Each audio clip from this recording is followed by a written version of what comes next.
Right, everyone. Is everyone set with recording access and all that? Not message me.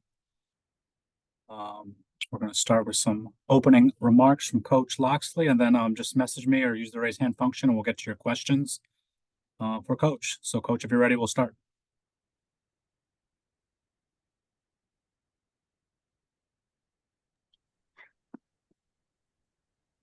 Sure. Appreciate that, Dustin. Appreciate everybody for joining us. Obviously, the 2025 class for us here at Maryland is a special class, one that I believe will elevate the Maryland football program. A lot of these guys we started recruiting before we started that 3-year run. Some of the phone calls I had today are guys that I can remember starting their process as 8th graders. I can remember Bryce Jenkins playing for the White Oak team that went down to Florida to play in the championship game, talking and offering him as an 8th grader. I can remember Malik over there with the Maryland Heat as an 8th grader. And so a lot of these guys made a decision to come to Maryland prior to, or started the process prior to the 3-year run that we had up to this season. And the players that we have here have left a really good runway for our incoming class. When I talk about this class elevating, you can't elevate without separating. And so when you think about separating, you think that, the last 3-4 classes that have come through here have really left a foundation that we are going to be able to build on. And now with this new, college football landscape, we're afforded an opportunity to build on it. And this class will give us just that. A few things about this class that I love. Number one, I think 4 of them have already won state championships or some form of championships. And I think 6 are still competing for a bunch of them. Over the years, we've always talked about owning the DMV and controlling this area. And if you look and see the job that, a guy like Coach Scott has done going down into the Virginia area the last couple of years and being able to take a guy like a Jalen Gilchrist out of there and Christian a year ago at the quarterback position. We've really been able to do a great job here in D.C., Maryland, and now down in the Tidewood area that has not been really fruitful for us. But what makes it even better for us is that we also have created this national brand by being a part of the Big Ten. And the way this league has expanded, it's opened up our opportunities throughout the country. We signed, I think, 5 D linemen. We went heavy on the O-line a year ago and through the high school ranks. I think 11 of the 20 are scheduled to enroll early, which gives us the opportunity to have them here for spring football and training starting in January, which is huge for us because it allows our players to get these players to get acclimated to how we do things. And then lastly, I want to thank all the coaches, the staff, as well as the professors here on campus, our administration over there, Xfinity, for it takes a village to recruit these days. And a lot of times I get credit or we get credit as just the coaches that go out and recruit these guys over the years. But I can tell you, man, from Pooch to Mercy, even to somebody like Brian Griffin, who's come here, as our chief of staff, there's been a lot of people that have put the effort, energy into it. The back room, Casey Wasserman and Tegan and Marcus Thomas and those guys, the job they've done in the evaluation process.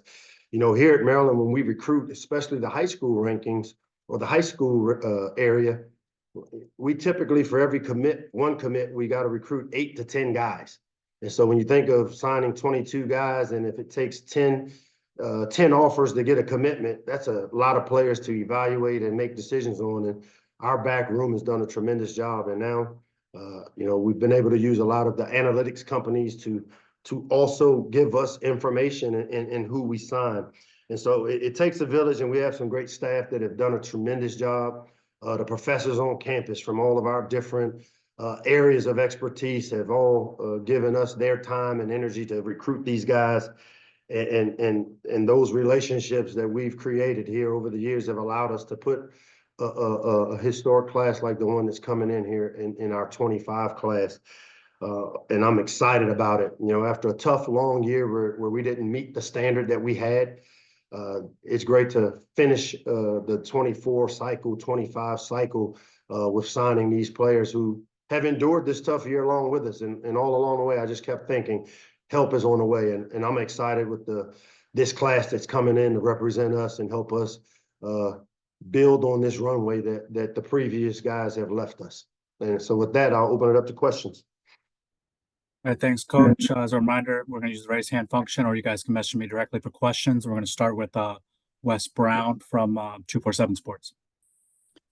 Hey, Coach. Obviously, a little bit of a different cycle for you guys, being able to lock guys in early, not really having any late additions or subtractions. How did that maybe change things for you, not having to chase kids around at the end of the cycle? And what sort of went into that? Is it more of a focus on the portal these days, or just not necessarily, seeing the opportunities there late in the cycle?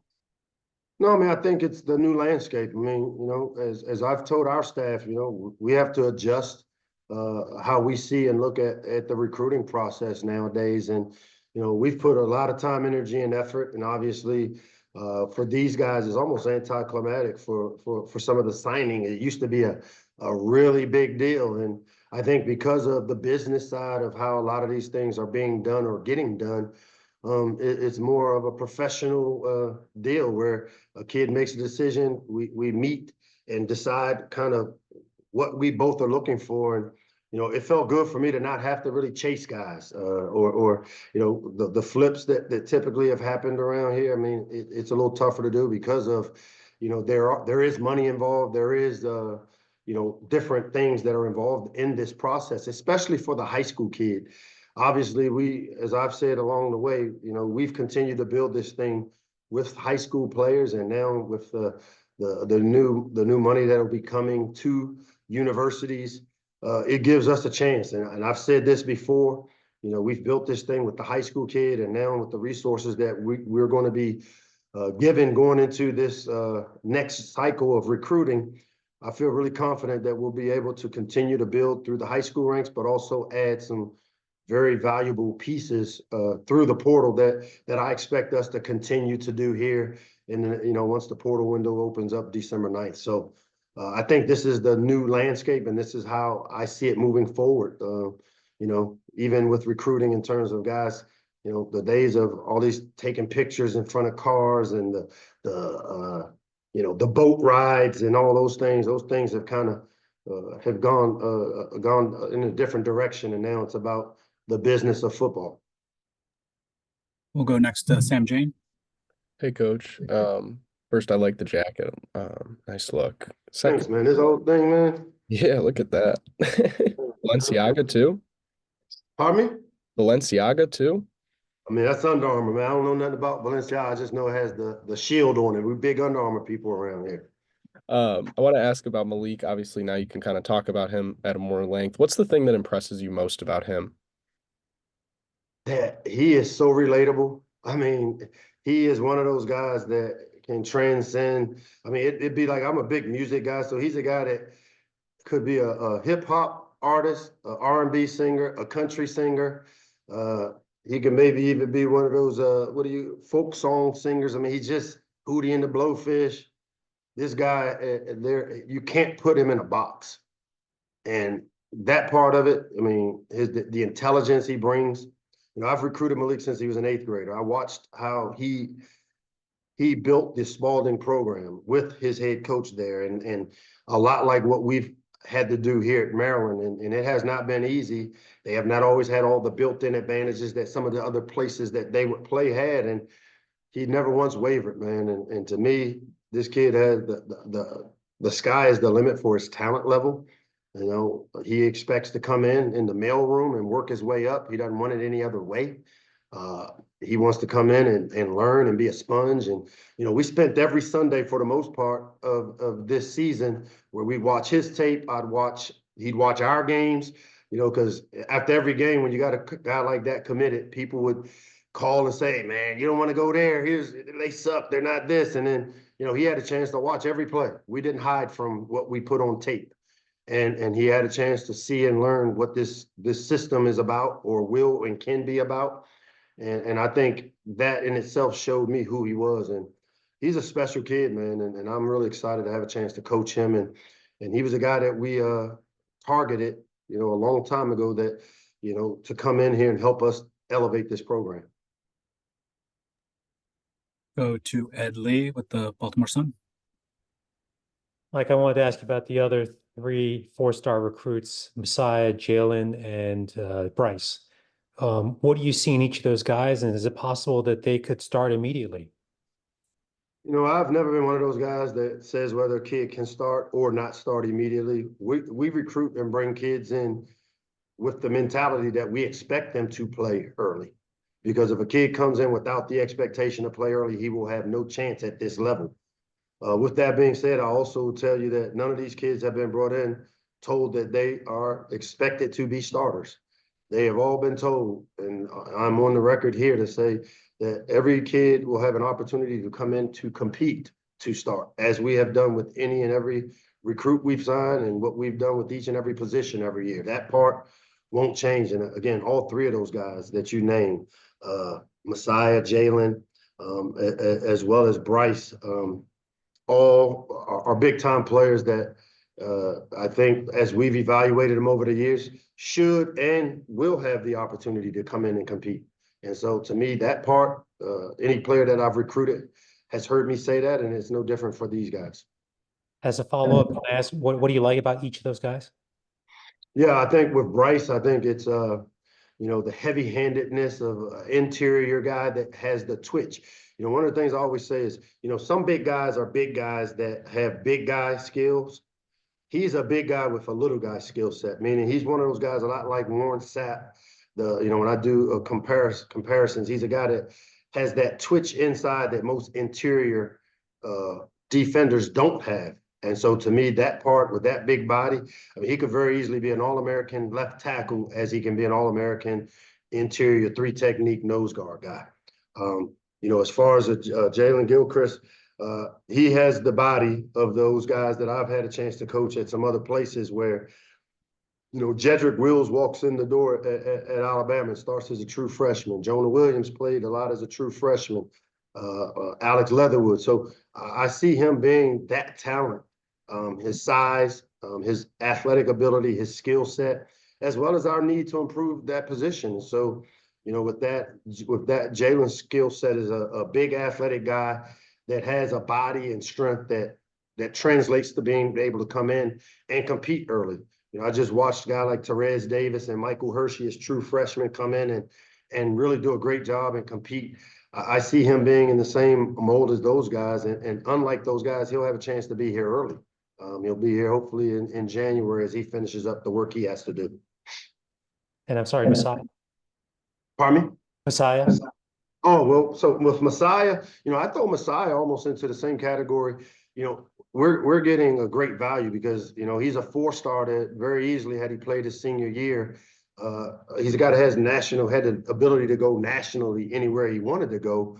But his range and losing players like Dante Trader and Glenn Miller that have been 3-year starters back there on the back end, his range, his length, he has what I call the quarterback moxie that you look for out of a field general on the defensive side.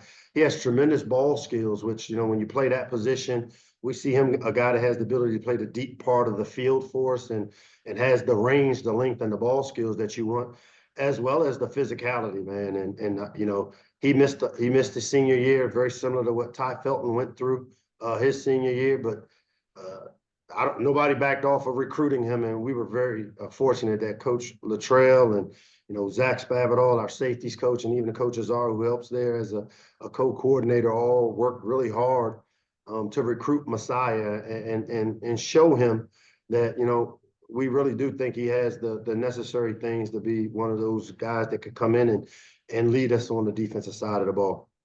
Thank you. Yep. Go to Wayne Viner next.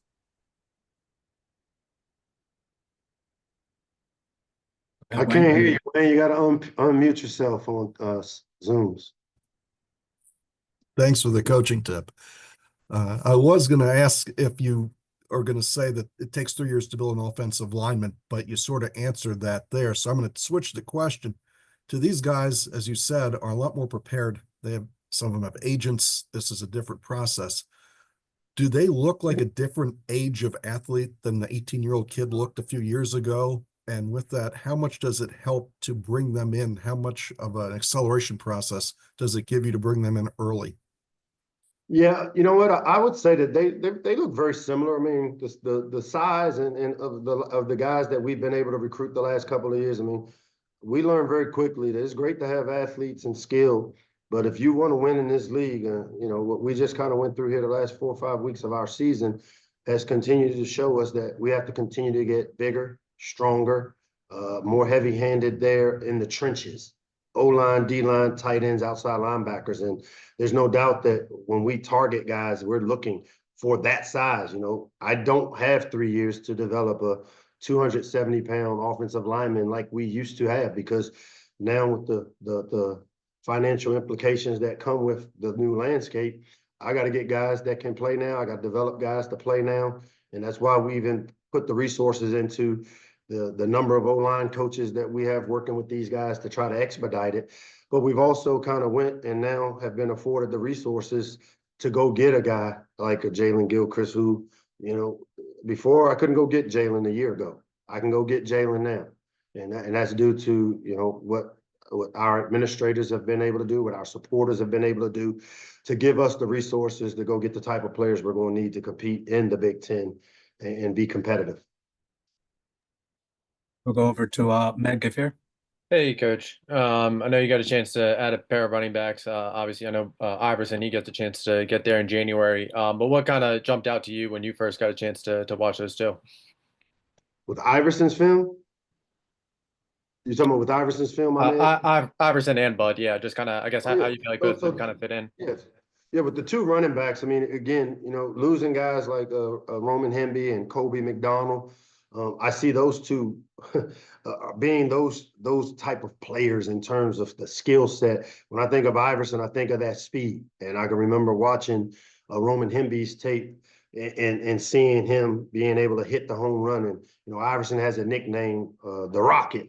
And he's one of those low center of gravity, contact balance guy that really is a tough tackle because of the leverage he plays with. But he also has that ability as a finisher, you know, a lot like the Ray Rices, the Saquon Barkleys. Even, you know, I think back to, I had a guy here named Bruce Perry. And when I think of Iverson, I think of Bruce Perry, like comp, where, you know, I saw Bruce as a true freshman, man, come in and make a lot of plays. And as a sophomore, be the ACC Offensive Player of the Year. And I think Iverson has that type of ability. With Bud, I think you see is the changeup. I mean, he's the physical, heavy-handed runner, a little bit like the Blake Corum runner that we faced at Michigan. And I've had a chance to recruit Blake out of high school.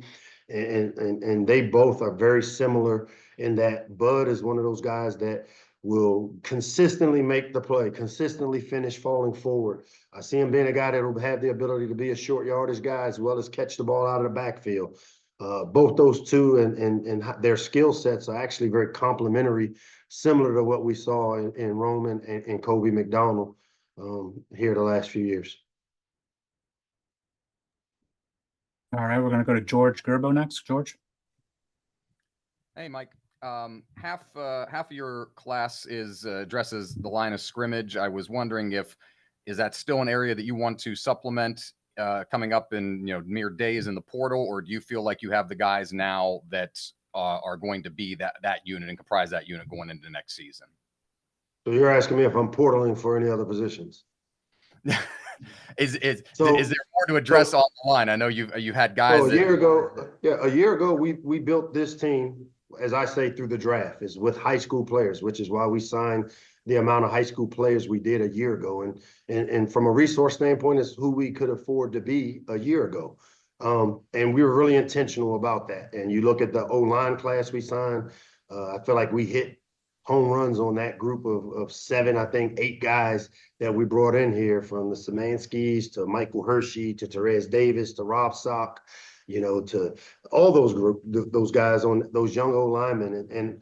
And so now, because of the new landscape and the money that is coming from the NCAA, it gives us the ability to go and get some guys to supplement us. I will again say we're going to always base ourselves with signing high school players to create the nucleus of our culture, but we will use the portal to offset it, much like we used transfers before. And there's no doubt we have some areas that we have to address. As I'm still in, unfortunately, we ended the season Saturday. Signing day is on Wednesday right after. I've been having end of the year meetings with players. I've been recruiting my own roster. We've, some guys have decided maybe to leave the place. And so I haven't had a chance to necessarily address some of the issues that we faced this year, but I can tell you that some of the glaring areas of improvement have to be up front on the O-line, which I saw us make strides with by the end of the year. And then the secondary, the corners, and now losing 2 safeties that have been 3-year starters, addressing that area. The front we've addressed, and so we'll continue to use the portal to maybe address some of those areas. Bring in a couple of linemen, bring in maybe a C area guy there at tight end, bring in some corners and safeties that have the ability to come in and immediately help us like we've been able to do with the Jacorian Bennett's, the Jaquan Shepherds that have come here the last few years and help us. And I anticipate us doing some of that here once the portal opens, and I expect us to be pretty active thanks to the resources that we've been provided this year. Thank you. Take just a couple more and then wrap this up. We'll go back to Sam. Hey, Coach. Wanted to ask about the corner, specifically Jaden. Guy, I don't know how much you pay attention to rankings, but not necessarily the highest, but I think a lot of people are high on him. I just want to ask how corner's obviously a tough position to play, but you played a lot of young guys this year. How do you like his game, and how does he stack up to the guys you brought in like last year? Is there any kind of point of comparison you have for him? Yeah, so I would put him not in a comparison of any of the guys we brought in a year ago, but I see him almost being Deontay Bankish in that, I think he's undervalued maybe because of, he plays at a place where they've had a lot of talented players sign Division I. But know that he was a guy that we evaluated in camp, that his skill set fit what we were looking for, that, his length and size, he kind of reminds me of what Glenn Miller was. Glenn came in as a corner, had length, size, could play the slot corner star position in our defense, and then transition to becoming a safety. Jaden is one of those versatile guys, but he also adds, one of the elements that people lose sight on that we really struggled at this year was the special teams value of big body guys that can cover kicks, that can block people in space, that can get people down on the ground. And you never can have enough of those guys and those bodies. The success we've had recruiting Archbishop Spalding and the type of players that Kyle Schmidt, who's a former Terp, has been able to produce. If you look at across our roster, we have quite a few guys from Spalding, and it's because of the value that those guys have created. And Jaden is one of those guys that will come in my opinion, and create similar value. And we'll take our last one from Wes Brown. Back to you, Wes. Yeah, Coach, obviously you had a little bit of experience there with the dual sport athlete in Bud, trying to recruit Dante before, a guy who's looking to play 2 sports in college. What was it like this time, a guy who was maybe a little bit more focused on the football side of things, but someone who again is, ranked as one of the top baseball players in the country, and I guess did Coach Swope give you a thanks today for that? Me and Coach Swope have been really close for a long time. I can remember when he came back as an assistant, and I was here as an assistant, and much like me, a guy that grew up loving the Terps and wanting to be a Terp and was a Terp. We worked together on Bud. I mean, Bud is a tremendous baseball player. He's a tremendous football player. He's a tremendous kid, man. And, his mom, Sadie, and his dad, Buster, both have done a tremendous job, man. I am so excited because this guy can be the face of a program, both programs, and there's no doubt we're going to give him every chance to excel in both sports here. The game of football, I've been at places where we've allowed, I can remember, Darryl Whitmer back in our Orange Bowls year was a successful baseball, football guy, and I remember having spring practice and him leaving out of a scrimmage, running, and by the time I got in there, he had his baseball uniform, heading over to the Turtle to go play in games. And I'm looking forward, and I know our team is, of supporting Bud to be able to do both and do both very successfully. So excited for what he has done and will be able to do for both our programs. And he wouldn't be here if it wasn't as well for our baseball staff and the job they did recruiting him and selling him on how they plan to use him. So we worked really well together to get that one done. And we got a great player out of it. All right, thank you, Coach. Appreciate the time. Thanks everyone for hopping on. We appreciate you guys. Thanks, guys. Thanks, Dustin. Thanks, Coach. So if anybody needs anything, just hit me up directly. Thank you.